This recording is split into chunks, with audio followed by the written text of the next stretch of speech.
Class 10 science decomposition રિએક્શનને સમજીએ આપણે એક જ શોર્ટમાં.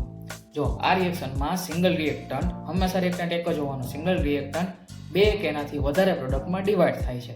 હવે આ રિએક્શનમાં રિએક્ટન્ટ ડિવાઈડ થાય તો એ એનર્જી એબ્ઝોર્બ કરવાનું છે રિએક્શન, એટલે આવા રિએક્શન હોય છે એન્ડોથર્મિક.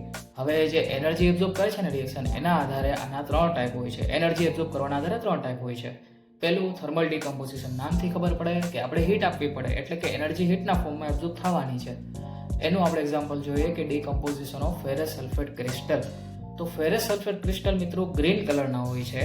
એને જ્યારે આપણે ગરમ કરીએ છીએ એટલે કે હીટ આપીએ છીએ ત્યારે પહેલાં તો વોટર મોલિક્યુલ લૂઝ કરે છે અને એનો ગ્રીન કલર ચેન્જ થાય છે, અને પછી એ ફેરિક ઓક્સાઇડ નામનો સોલિડ બનાવે છે અને સલ્ફરના 2 ગેસ બનાવે છે. ગેસ કયો? સલ્ફર ડાયોક્સાઇડ અને સલ્ફર ટ્રાયોક્સાઇડ. બીજું એક્ઝામ્પલ જોઈએ આપણે ડીકમ્પોઝિશન ઓફ લેડ નાઇટ્રેટ. એમાં આપણને બ્રાઉન ફ્યુમ્સ એટલે કે બ્રાઉન ધુમાડા મળે છે કે એના નાઇટ્રોજન ડાયોક્સાઇડ ગેસના. ત્રીજું એક્ઝામ્પલ જોઈએ આપણે ડીકમ્પોઝિશન ઓફ કેલ્શિયમ કાર્બોનેટ, જેમાં આપણને ક્વિકલાઇમ એટલે કે કેલ્શિયમ ઓક્સાઇડ અને કાર્બન ડાયોક્સાઇડ મળે છે. હવે ડીકમ્પોઝિશનનો બીજો ટાઈપ જેમાં આપણે ઇલેક્ટ્રિસિટીને એઝ અ એનર્જી આપીએ છીએ. તો આનું એક્ઝામ્પલ આપણે જોઈએ કે ઇલેક્ટ્રોલિસિસ ઓફ વોટર, જેમાં એનોડ ઉપર આપણને શું મળે છે? ઓક્સિજન.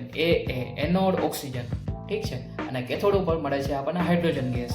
બંને ગેસના ફોર્મમાં હોય છે, જેનું વોલ્યુમ કે હાઇડ્રોજન ઇઝ ઓક્સિજનનું વોલ્યુમ 2:1 ના રેશિયોમાં હોય છે. ત્રીજું એક્ઝામ્પલ આપણે જોઈએ થર્મલ ડીકમ્પોઝિશનનો ત્રીજો ટાઈપ આપણે જોઈએ કે જેમાં સનલાઇટને એઝ અ એનર્જી આપવામાં આવે છે. જેમાં ટેક્સ્ટબુકની એક્ટિવિટી 1.8 કે જેમાં શું કર્યું છે કે ચાઇના ડીશ લીધી છે, એમાં વ્હાઇટ કલરનો સિલ્વર ક્લોરાઇડ રાખ્યો છે, એનો પાવડર રાખ્યો છે અને એને સનલાઇટમાં રાખ્યો છે. તો શું થાય છે કે વ્હાઇટ કલરનો સિલ્વર ક્લોરાઇડ પાવડરમાંથી આપણને ગ્રે કલરનો સિલ્વર મળે છે અને ક્લોરિન ગેસ છે ઇવોલ્વ થાય છે. એ સેમ વસ્તુ થાય છે રિપીટ તેની સાથે સિલ્વર બ્રોમાઇડ સાથે. હવે આ બે રિએક્શનને બ્લેક એન્ડ વ્હાઇટ ફોટોગ્રાફીમાં યુઝ કરવામાં આવે છે. આઈ હોપ વિડીયો તમને ગમ્યો હશે. તમારા કાંઈ સજેશન ફીડબેક હોય તો કોમેન્ટમાં જરૂર જણાવો. Thanks for watching.